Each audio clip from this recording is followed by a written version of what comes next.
Abantu bakola ensobi esooka bemmanyika abamu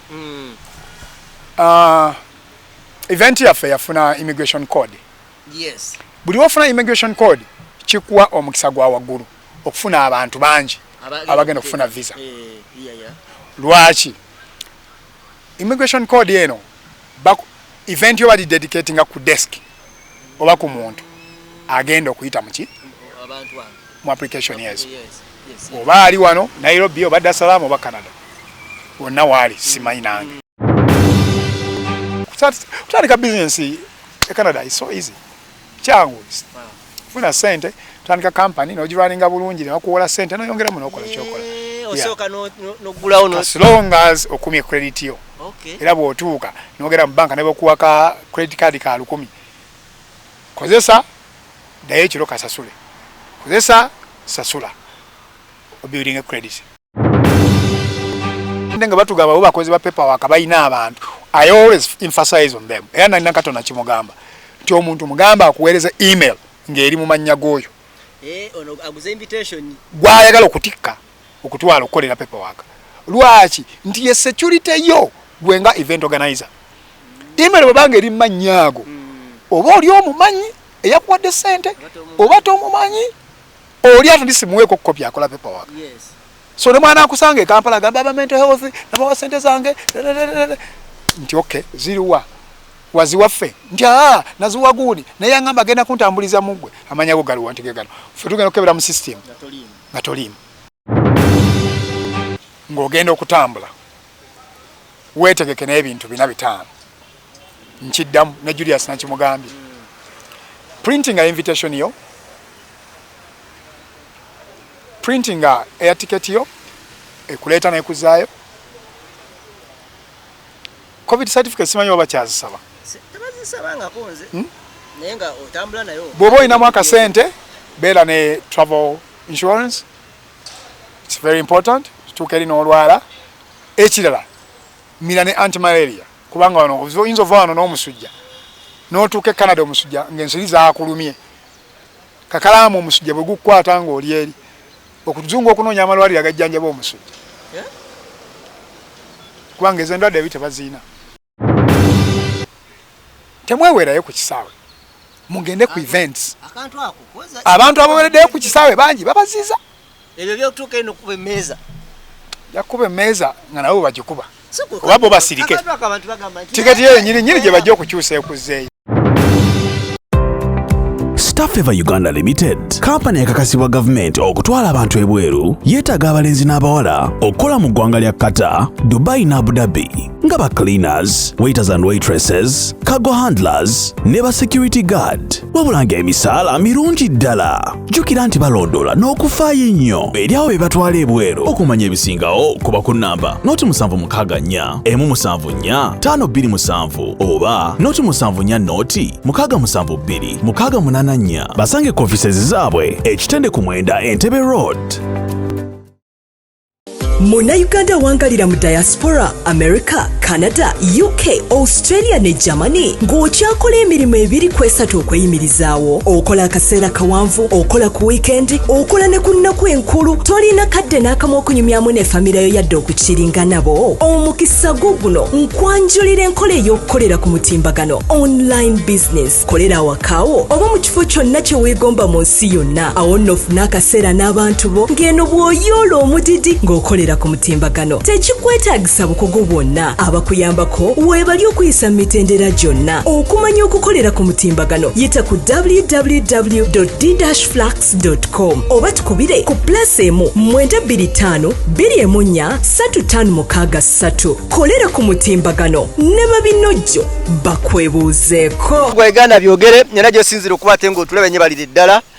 Kubizo subscribing sharing commenting asa kono kumiso mkutuga Uganda byogere mbaga twina mu buli mbeera okola analysis gati yakosa ko muri yasonga sakono kuemboze esali za bulijjo nze Kakalamu the answer ngulu jako bali ku kamera yenzavo okuwola ko ko babizonto kamera nebigwe mukowe ebyo byonna lwakuba nabatero okumpa ako munnayi so ebyo bya bulijjo ne waso ine myaka eme nze emyaka tetukyayogera nedda abasajja baji ina kyenjalo kutuuka Omayiro wacha chayogera myaka Julius Sokojje Julius jangu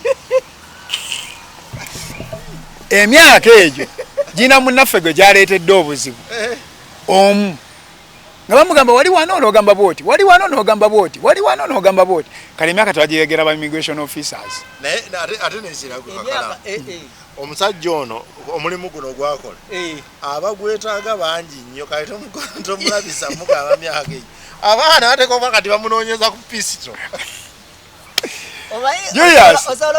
ekituufu kiri okwesanga wasuwono ng'oli mu myaka nga na mwegi naye nga togifaanana era sijja kakasa gyendi mulya biki like ekibazza obuto njagala okutegeera batugamba Bulaya akakaalukanya naye Bulaya we mukomawo nze ne bwe nali wano I was a sportsman mupiira kickboxing taekwondo byonna nabikola nali muna byamizannyo kitegeeza bikuleetera okwongera okubeera ng'oli wamu ate olina okwemanyiza okukola exercise omuntu mu bulamu wemanyiza okukola exercise naye yadde n'akamu kakalaamu oyinza okwesanga nga oyongedde okuguma n'omubiri n'ogufuna kati nze exercise ogitegedde endala gyensobola naye nnungi kuba bagamba eri so healthy naye ate ennyingo zino muscles zino oluusi tezikwatawo eyinza kuba ya mutima ebiseera ebimu eyinza kuba ya mutima so si kibi olina okukolako exercise ennaku ezimu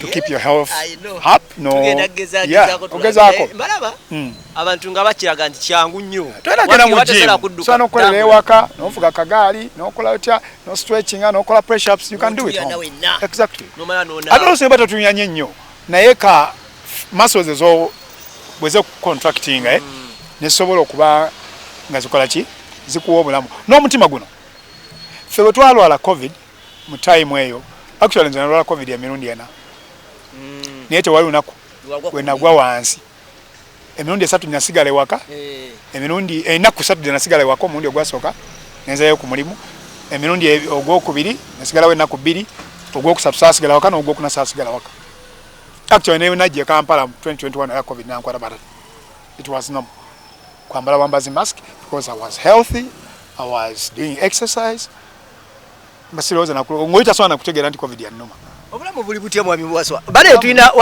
waswa twakoma okubeera naye yali aline mwami Lwasa abalaba ne kaye mwami Lwasa kayalwa nabandi naye jjo atukwogerako surprisingly ntate nkulabye leero nadde kola interview naye muntu wange namusubiddwa wano wenyini wetutudde twadde tulanga conference ya May omwaka ogujja mental health ya first week of May yes enebeera ya 2 ye mujita mutyamu edition 2 akati edition eyinza kuba ya kusatu olw'ensonga mu November tulina eno ya November kati eri egenda kuba ya May enene abantu tebategeera kiki ekyalemesa eya August eno okubuuminga naddala bali ba playinze nafuna omuwala nangamba nze tebanzira mu biki kana lya nemba sebe ekumye ekuwa email batekuwa abantu bakola ensobi esooka bemmanyika abamu event yaffe yafuna immigration code yes buli wafuna immigration code kikuwa omukisa gwa waggulu okufuna abantu bangi abagenda okufuna visa lwaki immigration code eno event yo bali dedicating ku desk oba ku muntu agenda okuyita muki abantu mu application yezo oba ali wano Nairobi oba Dar es Salaam oba Canada wonna wali simanyi nange so agenda natulira ku event naye bange mu application bisatu bibiri bamuzi waddeyo ffe wabo mala ku applying and okola biometrics so not to this application yo abantu tebatu this application actually twafuna ko only 19 ku 19 mwafuna ko visa abantu 5 which was a big success right yes kusinzira ku foundation nti yali mpya ate n'okusinzira ku mbeere yaliwo nti abantu bali bamaze okwekalakasa Canada bali ku street tebalina basula biki kiba kubanga tekyaliwo twali tujja funa abantu bangi ayina abantu bangi batu application back watu agaba invitations worldwide twagaba invitations bisatu mwene ya August nga only 200 I think there's areas in Uganda and the singers are outside so kakati chetutununda August ekyaleeta obuzibu. Exactly. It was a very nice, well organized, very nice, very expensive. What? It was our first summit. Yeah, Bay. We hit it to the best. Yeah, you don't. For example, we wanted to set the president. To where to live. New kids on the block.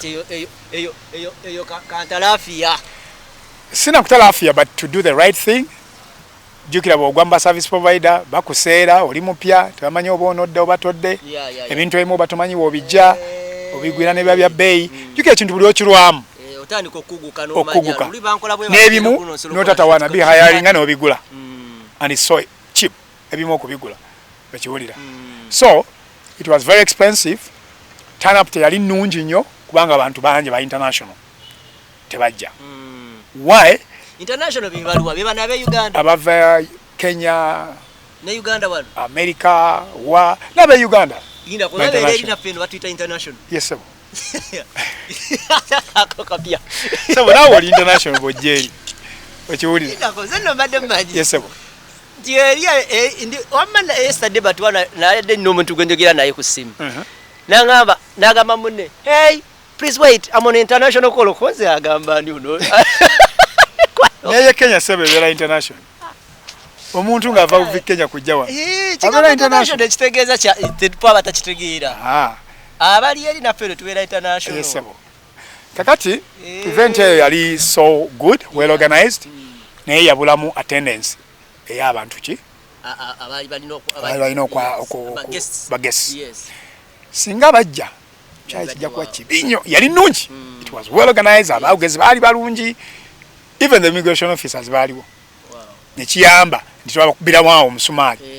Visa zaffe muzifulumiza leeti. Yojukira gyo wali. Ne nkugamba ne kaye ndi mugende ku Ebungereza Canadian Embassy babawe ki visa zamwe. Though nti mwalemererwa lwa price ya ticket. Nagezaako nange okunoonya naye nga ndi ku mirimu nkola ntya. Yeah. I appreciate your effort. Nekitulemesa. Everything. Yeah, atenga nafe twali strained up financially. Kasente entono. Right event. Yeah. Try to agala nnyo mujje. Let's pray bamu najja mu May bamu November ekyo kinabaje muri. Kama wanatusasira omwaka ogujja. Yes sabo. Ekyo mwaka ogujja kijja kuba kika. Kyetaaga nnyo nenzijira mu time ngo omusana si mungi. I mean empewo. May is going to be good. May twajja kuba mpewo. Jja kuba eweddeyo. Empewo gwayo mu March. April. It's going to be first week of May. Jja kuba nnungi. Era events are zitandikira. Yeah. Wa weekend edaka tujja kubaawo ne Orlando ayina event tujja kubeerayo ne Mount Pittman final event. Orlando akola bulungi. Yeah, he's an event manager ayina machines ze bazipangisa bakola ki. Tunamala tugende mu boat cruising 25. Yeah. Changu kutandika business e Canada is so easy. Changu funa sente tandika company n'ogirunninga bulungi ne bakuwola sente n'oyongera mu n'okola kyokola. Osoka no gula ono as long as okumye credit yo. Okay. Era bw'otuuka n'ogera mu banka ne bakuwaka credit card ka 10. Kozesa dayo ekiro kasasule. Kozesa sasula. Building a credit. So you can start up your business. Olubo yingira nga credit bagikuwa. Kasita oyita mu mbeera by'olina okuyitamu ya. Ojja funa agenda mu banka ofune ka credit card. Otandika okaraising about mpola mpola. Kaso building a credit. Bulaya. Temujjudde nabanga abantu abaweddewo abangi. Julachi. Iyo. Eyensi eyokubiri mu nsi bonna obunene. Zempulira buli omwana. Esinga ne kwa America obunene. Empulira nema. Kati sofa eri mu million 42. Before COVID yali mwana mu 6 Kati after COVID yayinyisa abantu bangi ne bayingira. Ensi esinga America obunene nga America ina 3.8 3.5. Something like that. Kati ate Canada ne jula dinga ina 42. Why omutima gweralikira why?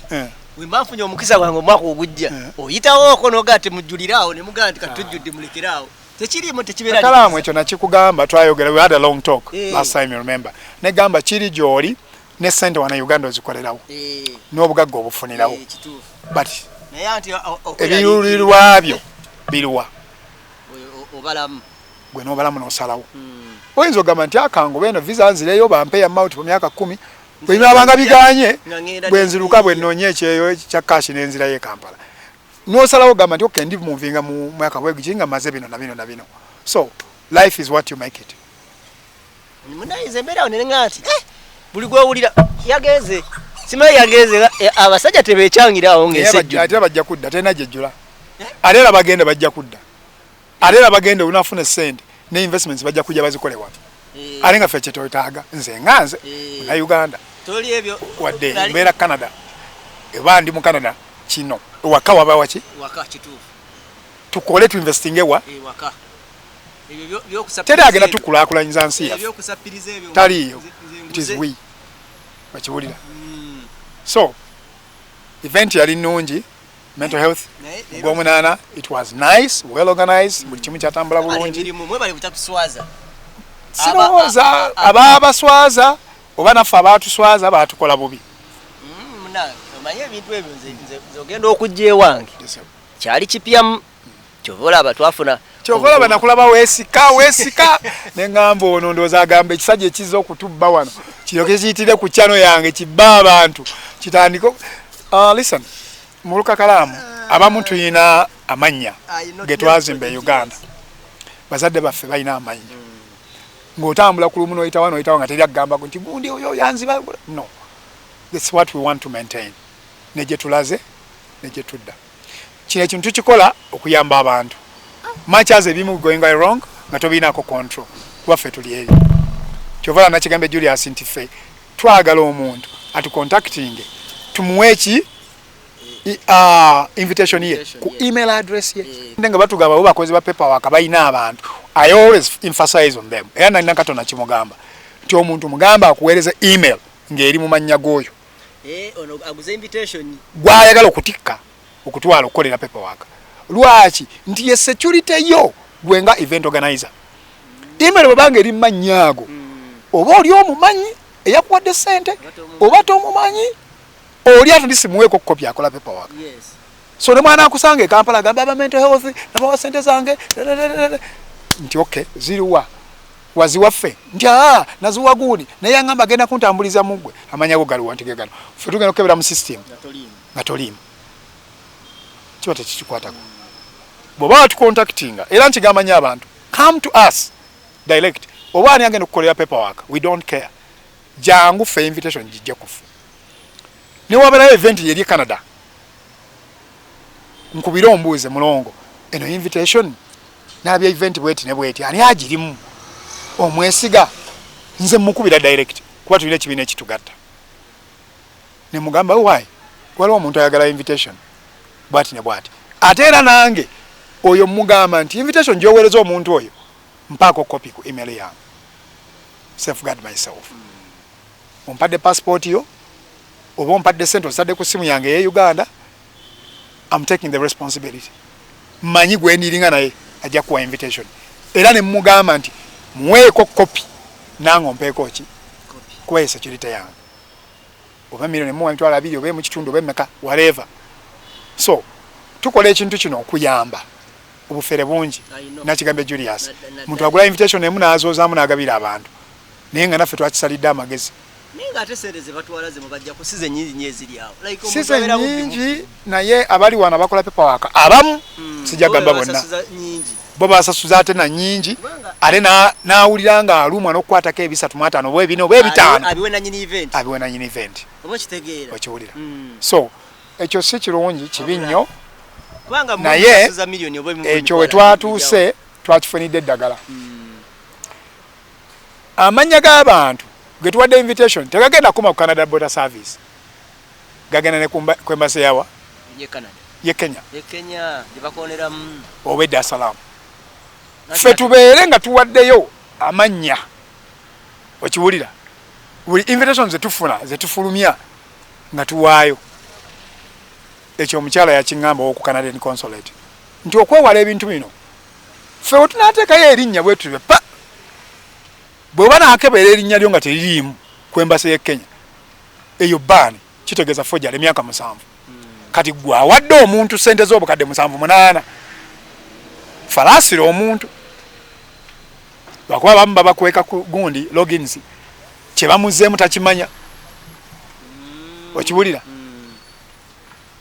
kibamuzemu takimanyi kuba abantu bambi abamu bawaayo bitundu n'agamba bwe namuwala ogenzi n'afuna visa japuluka pulisa agende ebyo nabyo bibeerawo anti naye abamu bagamba nnyingi abalala bagamba ntono kubanga abamu bagamba yampaako 3 nenkola paperwork mategeeraganyibwa ebiyitamu anyongera 3 naye bate biyiseemu anyongera yeemu oba obutanyongera kati oli bwe biyitamu naye n'apaluka kati ebintu twesaga buntu bulamu obuntu bulamu bwe businga kuba bw'okola ebintu by'obuntu bulamu n'emikisa gibeeramu naye nga nze kyensaba abantu contact us tubawe invitation gyokoledde paperwork tuyina besobola oba recommendingako abakozi ba paperwork obamanyi naawe tuyina betamanyi for example ennaku zino nina benfunye bangi olwa event eno ey'ogw11 nga baafuna visa zaabwe nga ziri related to health bajje tubawe invitation batambulire ku event eno era abo abaafuna visa ezo batucontactinze awo n'ofuna enamba eno mugamba okola paperwork nti nti okay give me your number take my number tubeere in touch tuyambe bannansi tuyambe baganda bange enamba yani eyange kale kanjibawe naye nina enamba 2 enamba zino zombi ziri ku WhatsApp esooka eye Uganda 0701 51 kanana 8000 eri ku WhatsApp ne direct bw'oba ogikubye nga teriiko nyinza okuba nebasa obanga eri mu silent nga sikwata enamba endala ye Canada +1 647 740 1951 enamba endala mpozi eya mulongo nakato omanye Bulaaya kiba kizibu n'okukwata enamba etaliiyo so kyenkusaba kansoke ngendeko wano mu kamera saagala kuwa abantu namba nfu enamba ya nakato eri +1 416 835 8174 416 8358 174 enamba ya nakato mpozi n'enamba endala gyetera okukozesa ye namba ya Claire etera okuyitako mobile money gyetukozesa ku registration nayo eri 0756 70 31 66 so enamba ezo you can contact us netukubuulira kyekiri ku event yaffe ya mental health ejaddi eriweddako ne event ez'abalala ffe tulina enkolagana nga ba event organizers e Canada njagamba nze ne Nakato Doreen Dodo mukulu waffe muganda wange Sebuliba Sebuliba ye wa Elgon Events yeah by the way Sebuliba yawo aina event era jembadde marketing era nga nze coordinator waayo ya mu mwezi guno nga 25 it's a business event nungi nnyo ku bantu abagala okutambula e Canada n'okujja okuyiga ebya business actually agenda okuba omwogezi omukulu ku event eyo agenda kuba minister wa Saudi Arabia wa trade erimu ne minister wa Ghana wa trade manager alagikulaga wano yanga 25 nakikuwerezaako nakuweza flyer eyo simanyi nenkugamba ogezeeko jiguza abantu because it was so nice yeah erimu erina abavubuka it's a youth thing erimu abavubuka erimu abantu abakulu eyamba mu I understand eyamba mu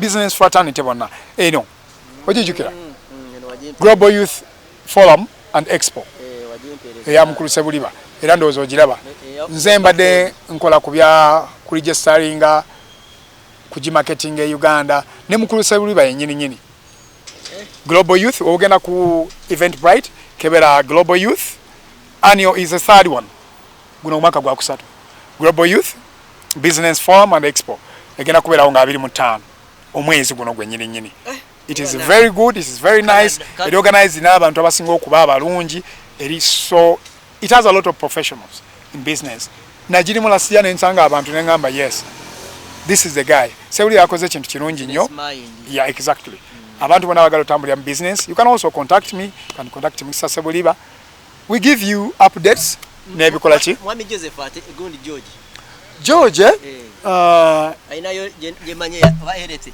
yeah naye sinaba kumanya tanampeereza flyer sinaba gisharingako naye yaddi ya mwezi ki next year eyaffe yesooka mu May then naffe tulinayo endala ya health tulina organisation endala African Canadian Foundation egenda kukwatagana ne mwami Wiria mugenda tumalayo ate tutya ffe twagala abantu bajje e Canada bakole bajje bakulaakulanye e Uganda kino nkikubuulira kubanga abantu space weri abantu abali America sente ze bate ejuddeeyo naye Toronto esobola okujula nga Toronto naye abantu bagamba bagende mu bibuga ebirala gye bajjofunira obutuuze amangu gye bajjofunira Boston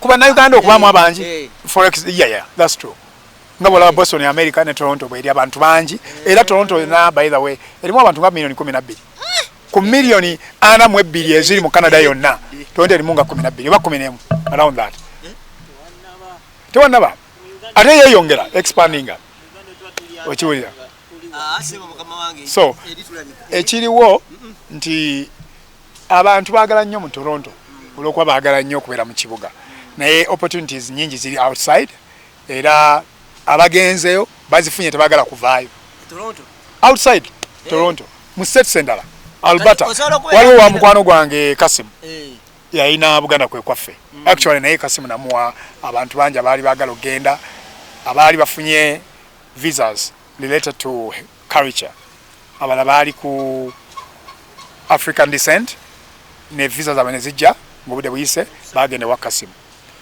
osobola okubeera nga osobola okuteramu ebintu yo wano no filing naye n'ofuluma ekibuga yes no like novaamu n'ogenda n'okola eri ebyo nga olinda bino kyandibadde better n'osigala mu kibuga ekyo kyofairingiddemu kubanga ebintu bingi byoba oyagala oba osobola bifuna mu kibuga ekyo for example olina okukola volunteer work ojja gikola mu kibuga ekyo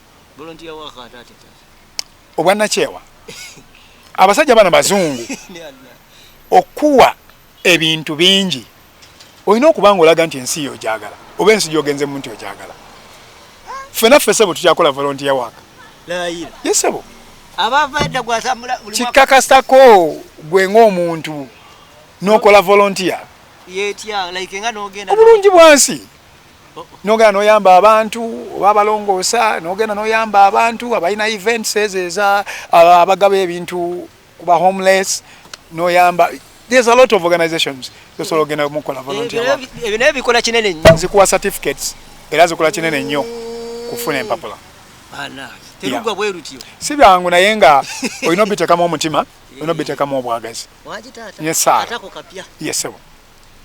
yesaala ebintu byokufuna obutuuze si byangu wadde byanjawulo waliwo abafuna mu bufumbo waliwo abafuna mu business najja natandika business after 1 year 2 years nomalako ng'ofunye ki residence waliwo abajja mu kusoma which is very good too kuba kati abasomi babagula they can work as many hours as they want naye ng'ekikulu kiri nti olina okusoma so kati naye bank statement n'obeera naye kutwala esomerako bank statement bwe buzibu wa naye kasita omala okuyitawo n'otuuka eri so osigala nga bw'okola nga bw'osasula it is very easy lwaki tukola n'abaana abayindi n'agamba nsasula emitwalo 2.5 omwaka ndi ku international student waba international students basasula sente nyingi kusinga abatuuze whatever cost gyogenda okukola tax return buli lw'omala okuwa omusolo ng'obadde okola ogenda kyetuyita okufiling omusolo end of the year mu January February ng'ofiling esente z'omwaka oguwedde z'okoze n'olaga emisolo gy'owadde gavumenti neekuddizaayoku oba osigala ng'ekubanja kusinziira ku buvunaanyizibwa bw'oyina yesebo ekuddizaayoku kati fe abamu gavumenti ekuddizaayo nekuwayo 2,000 nga wakola emitwalo 6 nekuddizayo 3,000 n'akanaana n'akenda olina abaana 3 osasula daycare expense gy'olimu nene osasula ennyumba kati tax return bakuddizaayo kakasente osobola okufuna akanaana bwe bafuna n'emitwalo 2 bakola emitwalo 13 12 ate abamu bakola 8,000 kati nga bali mu Uber naye nga talina okuwalaiza nga omaze okusa kufayiringa omusolo obawaayo ate 8 oba 7 oba 3 nga tebakuddiza olwo tebakuddiza kitegeeza gwe obongera oli singo ovuga Uber wakoze 8,000 kitundu omwaka akati gwe sente zo ziri kuggwe wekka tolina mwana gwolabirira tolina gwokola kati gavumenti kitegeeza gyongere Bana zirabire bali abazaala gwe bale nnyo bagolaika toyagala zokola zotwale ewammwe so kati ekyo kikuleetera ki kitegeeza Uber ekolera ddala everywhere mulimu mukukola sinooba okuluuti olwo sinaera ojja vuga ate onookola otya oba osobola okuvuga abalina emmotoka ennene bw'aba yagudde n'okita ekyo n'olina enkera ne bakiriyalinga happens so emirimu mingi abantu bakolera ssente ekyo nkikwetedde Uber olw'ensonga nti be batera okukola ssente nnyingi ate nga abasinga bavubuka bali singo tebalina bafumbo oba bafumbo kale naye nga byebbali si bya official ng'ebya gavumenti nti gavumenti ekimanyi muli bafumbo ate ne bomba bafumbo mujja kwegatta omusolo mu kufayiringa emwembi okiwulira kale balabe nti family eno erimu abaana bameka baspendinga ssente mmeka okiwulira then gavumenti ebaddizeeyo oye bagavumenti ate mmwe tubabanja mutukole ki mutuddize okiwulira so buli kintu kyonna kyonna kyewakola oba kyewasasula receipts naki obiwaayo ewa taxman wo abamu befayiringire omusolo ng'abantu njagala tumalirize naye nina ewantu wa mukwano gwange gwetera okubeerako awo abakola pepa waka bentera osanga awo lewandegeya nabo bamulongo naye njagala actually kumumeetinga naye wangamba noga ajabu biitinga twogeremu bali neddodo oyo dodo lwaleka abaweerezaayo ku bantu ndowooza kati ntera nnyo ogendayo nentuulayo eyo netunimya naye mba ntuddaawo nga ndaba abazze nga bali confused mukyate they have Canadian visa they have American visa kati nga bazze kutuula wali bali babasalirewo mbwawo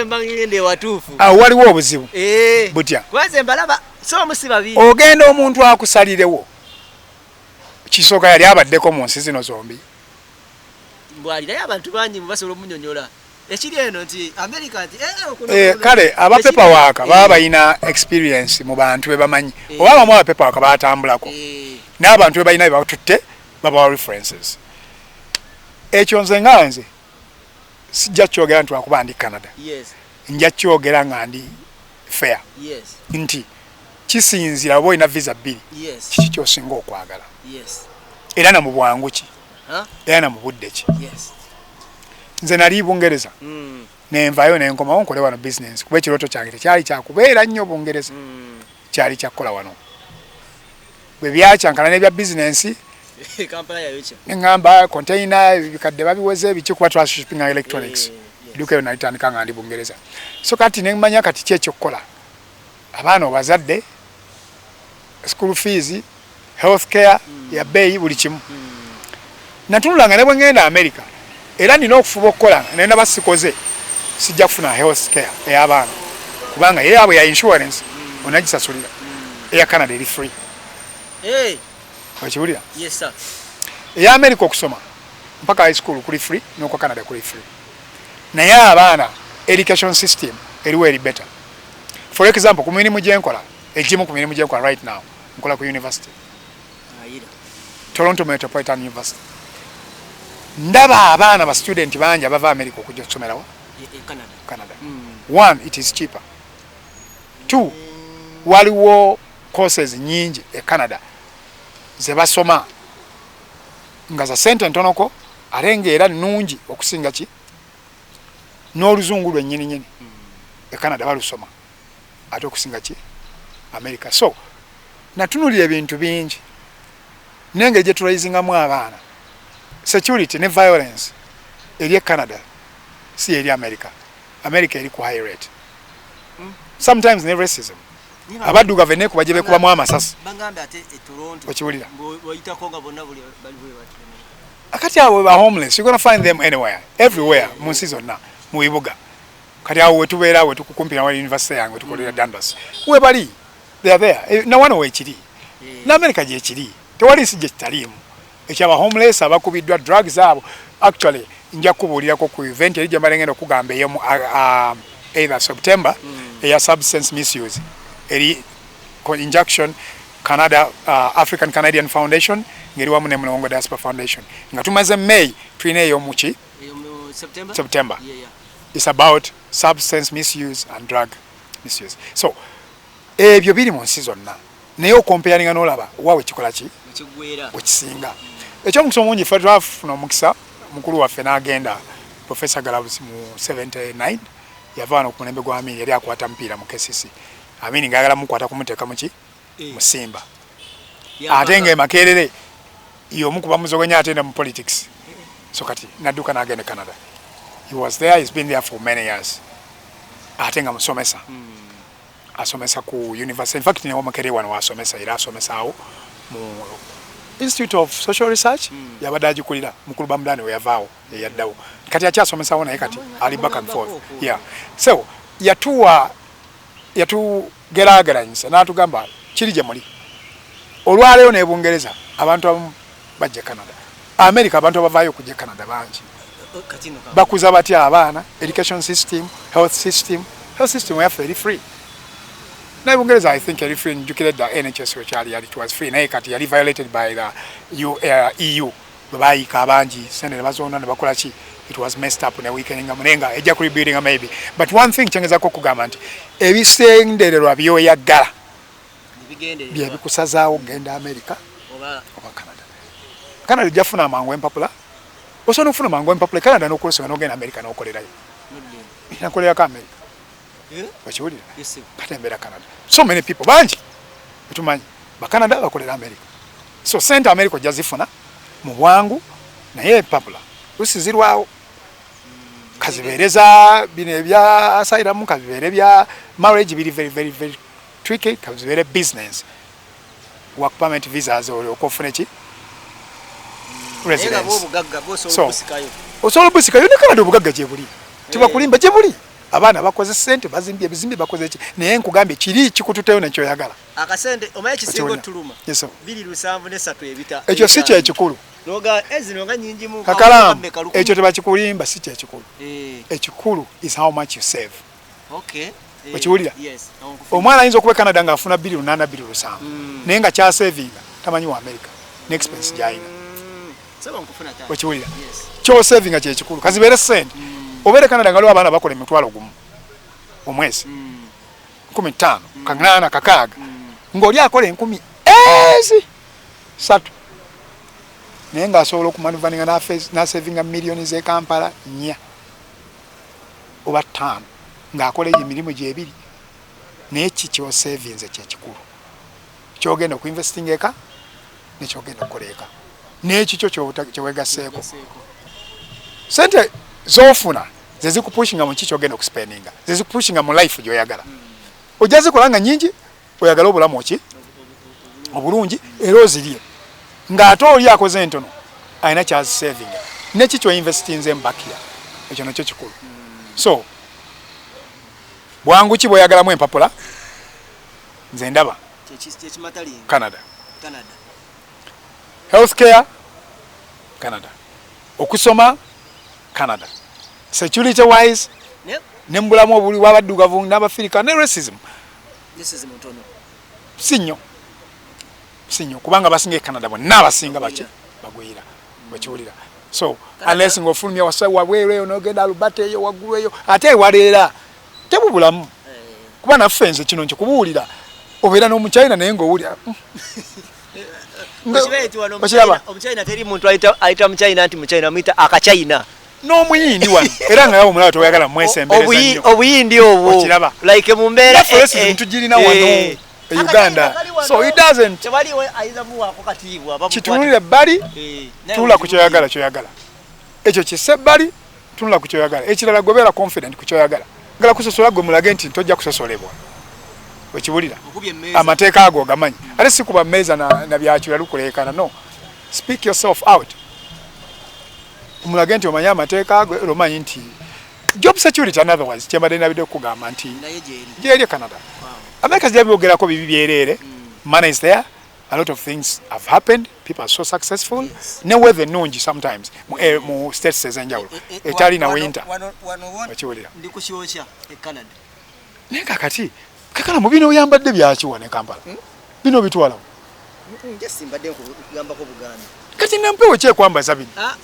Bade sina wingi muzana. Bade nga abantu wayambadde lwampewo ene liyo leero. Bade sikutidde. Ojja kubanga Julius yayambala jacket mu gw'omwenda. Ne Bingi. Sebo, olaba nerada ya dempeote yali yo neze najuulira. Nga buli dakiika 10 ofuna ebintu byonna ikuba sana ebichi byonna obifunako. So, kyensaba abantu nga tuzeeyo ku mulamwa gwa Mental Health Summit ya November. Abatana bakufuna invitations zammwe nga mugenda tambula ku event yaffe. Muzifune msasule mangu muzifune kubanga registration eyo yetuyamba okutegeka omukolo. Abafuna visas abaina visas nga ziri valid nga mwazifuna on health related issues. N'abaina multiples you can come mwagala kutavulinga Canada mugwe 11 nitukuwa invitation. Mugwe 10 tusobola kuwa invitation kwene ya business yanga 25. Tukuguza. Tujja kuyita kuwa ekyokutundo jja kuba okoze bubi. Katukirekera awo. So Mental Health Summit mu May nga bwe nkugambye eri endala muki mu September. Nina akantu katono kenjala okujjukiza abantu nga tetunava ku mpewo. Ng'ogenda okutambula weetegeke n'ebintu 4-5 nkiddamu ne Julius nakimugambye. Printing a invitation yo, printing a air ticket yo, ekuleeta n'ekuzaayo. COVID certificate simanyi oba kyazisaba. Tabazisaba nga konze. Naye nga otambula nayo. Bw'oba olinamu akasente beera ne travel insurance. It's very important. Tutuuka eri n'olwala. Ekirala mira ne anti-malaria. Kubanga wano oyinza ova wano n'omusujja. N'otuuka e Canada omusujja ng'ensiri zaakulumye. Kakalaamu omusujja bwe gukukwata ng'oli eri. Okuzungu okunoonya amalwaliro agajjanjaba omusujja. Kubanga ezo endwadde ebitebaziina. Mali omusujja. Yeah, so kiba better n'ova wano nga weekebezaamu. Kebere UTI, kebere infection. Ne weekebezaamu n'olaba obulamu bwo buyimidde. Nyabali tebalina infection ezo. Njeziri naye nga lwaki toba towejjanjaba nga tonagenda. Lwaki tojja totambulamu ne ka package k'eddagala. N'ogamba omusawo nti munaye ngenda kutambula. Bakebere mu malaria ne typhoid mu bibiri. Bwe bata birimu era n'omiramu anti-malaria even if you're going. Wakiwulira. Kaya nange nja kuzimira nga nkola ki n'abantu sofidayo. So beera prepared. Beera n'akasente ka shomane. Abasajja baatabuse. Tebaagala abantu bagenda ku switi zaabwe. Kubaleekaanira nti ate wamulaga nti olina bank statement ya million bweziti ne bweziti wati otuuse ku switi omugamba nti ki. Nti bajja kukowa. Ekirala temweweerayo ku kisaawe. Mugende ku events. Akantu ako koza. Abantu abaweereddeyo ku kisaawe bangi babaziza. Ebyo by'okutuuka eno kuba emmeeza. Yakuba emmeeza nga nabo bagikuba. Wabo basirike. Tiketi yeyo nyiri gye bajja okukyusa ekuzzeeyo. Tuleekanira. Kubanga mu nsi yonna, mu mbeera yonna, bw'oba olina kyoyagala tokisaba na kifuba, tokisaba na maanyi, alisabisa amagezi. Era omusajja bw'atunuulira enneeyisa gye weeyisaamu n'enjogera gy'oyogera, amayoni ajja gatta ku ggwanga lyaffe. Ekirala, event season bwe mugaana okgendayo, aba immigration batandise okusindikayo abantu. Bajja kulanga teri bantu bagambe bano bona abawa visa alina okuyingira bayingidde ne bajja. Yes. Kati nga mulina okubanjonyola lwaki tebaliimu. Oba kitegedde. Alenga nabo bakiraba visa batuwadde late. Yes. Event ne bagitegeke ne tubasaba ne tutegeke ne ya November. Yes. That was a big point. So muyingire mugende mu conference mufuneyo gye mujja nofunira emikwano n'abantu bemutamanyi nti bali eri babayambe bingi wakiwulira. Buli gye mwongera kubeera meza ku kisaawe ne mwesuulayo mwongera kuba mu bannammwe wano musumaali abasigadde alenga nawe kenyini tolishuwa nti ojja kukola ki kusigala kuyisigalayo wadde weewaddeyo ku kisaawe okiwulira. So chances are tugamba mbu oluba abo bakuwulirizaako ne bakugira tewaliwo batakuwuliriza nagamba nti kati vuyise era babatane bagenda nabayita okukomawo ne passport nga bagisigeza ne bakuyita nti ojja kujja kunaku oluboyo tu reporting kunaku boyo ojja okureporting swi Bana gwe kitewe kibeera kyokanga ate oli eyeweerayo munda yakola ki yalabadde ekiddako yafuna oba ne yave Toronto n'agenda Alberta n'okutandika akoza ne visa ne work permit bamuwadda weeks 3 mwezi gumu kubanga mu set says waggulu baagala abantu bali konjesa eri wano Toronto tebajja kuwa mpapula ne applications nyingi eri applications ziriyo 87 bakola ku bantu mangu nnyo ne bafuna empapula ne bafuna work permit ne batandika okukola kubanga baagala abantu mu set Alberta Edmonton wa gye bali n'abakwano bange bena wadde invitation ku event ya Kasimu Haji Kasimu natereka Buganda kwe kwaffe weeks 3 bali batandise okukola yeah empapula zo ez'obuyigirize genda nazo zikwongerako kinene eri oziragayo n'otandikirawo okwongerako okusoma okukola ki okufuna emirimu ate n'abantu bano wadde osaba visa empapula zentuufu ez'obuyigirize ziteekemu kubanga olumanya ajja gatta ku nsi yaffe kino na kino mangu so tubeere organized nga tugenda kutambula tunula omuzungu mu maaso akubuuza ekibuuzo kiddemu totandika kuwoza ate tomukkiriza kutwalira ku speed era bwakutandika okubuuza ngomugamba you're too fast can you go slow please exactly ajja becoming slow muwuliziganye akuta ogende olagawa ngenda ku summit bweti mental health eri luddawa eri ku address bweti ne bweti how long are you here ennaku ziriyo ziri ku ticket z'omugera so simugamba nti ogenda kubeerawo 2 weeks nga ne ticket eraga nti oddayo ku Monday akubuuza kati zine ennaku endala ogenda zikolamu ki nti azine ennaku endala ninawo ebifo bye ngenda okulambula ngendako Niagara Falls ngendako ku gundi waliwo Sin Tower kazimba kawanvu kolabaako kaliko restaurant wakagendako Julius gwe madini okubuuza Julius simanyo badodo ya mutwalayo Canada eyo sijimanyi nnyo bingi binonyerezeko bwe binonyerezeko nga tonatambula omusajja ajja kubuuza nti munyanko zire ndala nga conference ewedde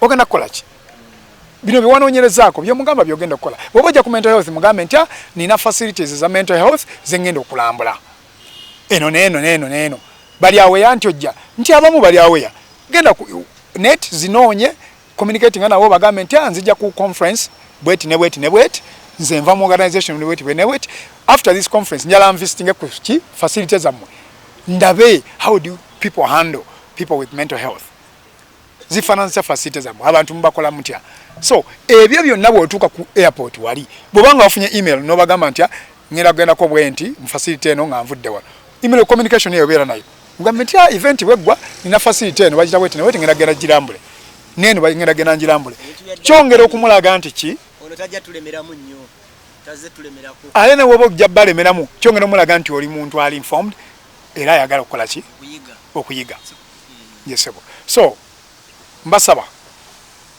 abantu abaagala okutambula munoonye events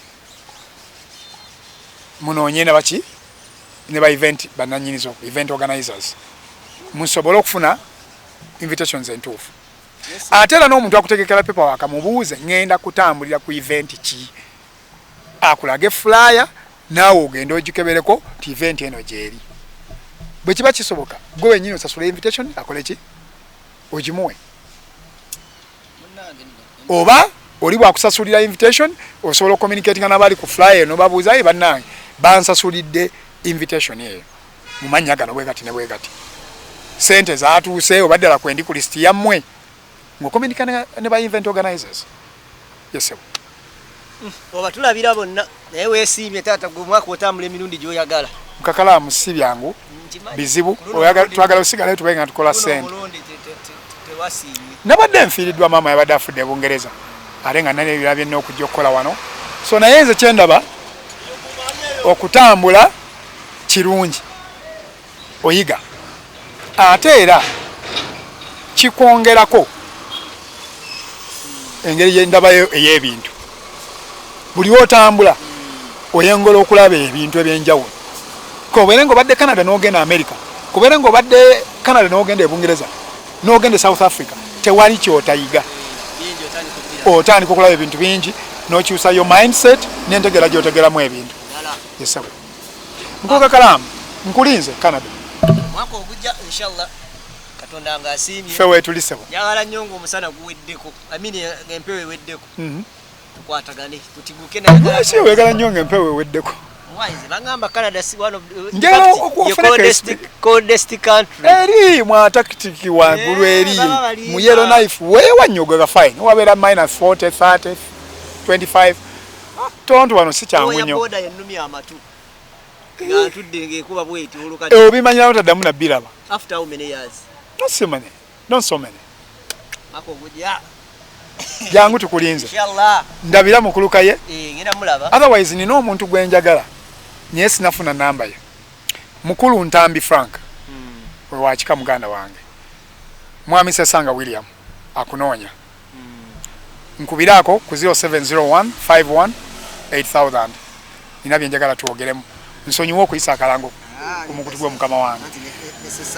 Kaye nkutumidde. Mwanyinaze. Yitudiri ngubimanyi. Mwe mumanyi. Juli mwanyinaze akola wa. Yali akolanga wa. Ne kuyipya lesa. Okay.